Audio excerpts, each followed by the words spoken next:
एक बुजुर्ग महिला की मृत्यु होती है।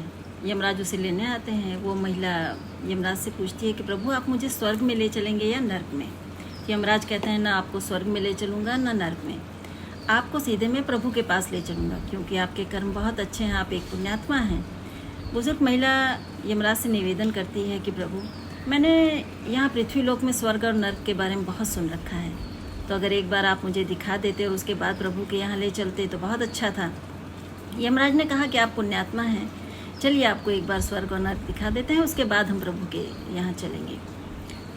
सबसे पहले यमराज उसे नर्क में ले जाते हैं। नर्क में वो देखती है कि सब लोग बड़े दुबले पतले से कृशकाय एकदम और रोते बिलखते हुए दुखी, और उसने देखा कि एक 300 फुट ऊंचा पतीला रखा हुआ है और उसमें से बड़ी अच्छी खुशबू आ रही है और एक कलछी लटकी हुई है, और फिर भी लोग इतने दुखी हैं। तो वो पूछती है कि आप लोग इतना दुखी क्यों हैं, आप लोग इतना रो क्यों रहे हैं। तो उन लोगों ने कहा जब से हम नर्क आए हैं तब से हम लोगों ने भोजन नहीं किया है, ना हमें पानी मिला है, तो और क्या करें, हम लोग रोए नहीं। तो उस बुजुर्ग महिला ने कहा पर ये जो पतीला रखा हुआ है इसमें से बड़ी अच्छी सुगंध आ रही है, ये भोजन आप ही के लिए है, आप लोग खाते क्यों नहीं हैं।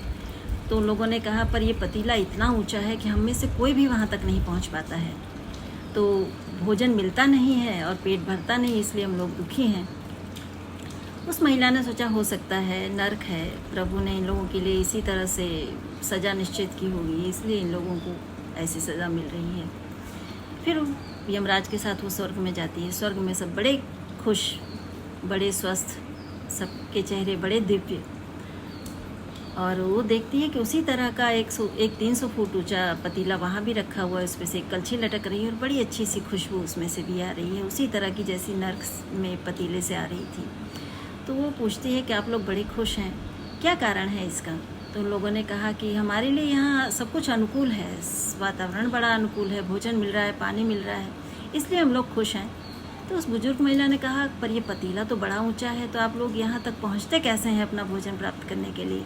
तो उन लोगों ने कहा यहाँ जो पेड़ लगे हुए हैं, हमने इसमें से कुछ पेड़ों को काटा और उससे एक सीढ़ी बनाई, और उस सीढ़ी से हम लोग यहाँ पतीले तक पहुँचते हैं, अपना भोजन प्राप्त करते हैं, हमारा पेट भरता है और हम लोग खुश हैं। इसलिए वो यमराज की तरफ देखती हैं। यमराज हंस देते हैं, कहते हैं कि देखो स्वर्ग और नर्क दोनों भगवान ने मनुष्य के हाथ में ही दे रखा है।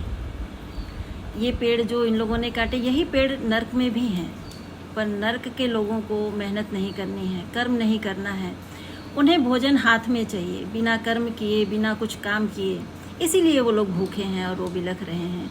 और यहाँ के लोगों ने मेहनत की, कर्म किया, सीढ़ी बनाई, भोजन तक पहुँचे और भोजन ग्रहण किया, और इन लोगों का पेट भरता है, इसलिए लोग खुश हैं।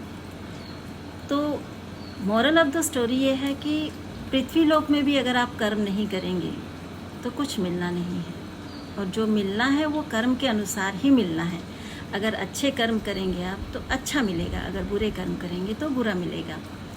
तो कर्म करते रहिए और बाकी ऊपर वाले के हाथ में छोड़ दीजिए, सब कुछ देख रहा है।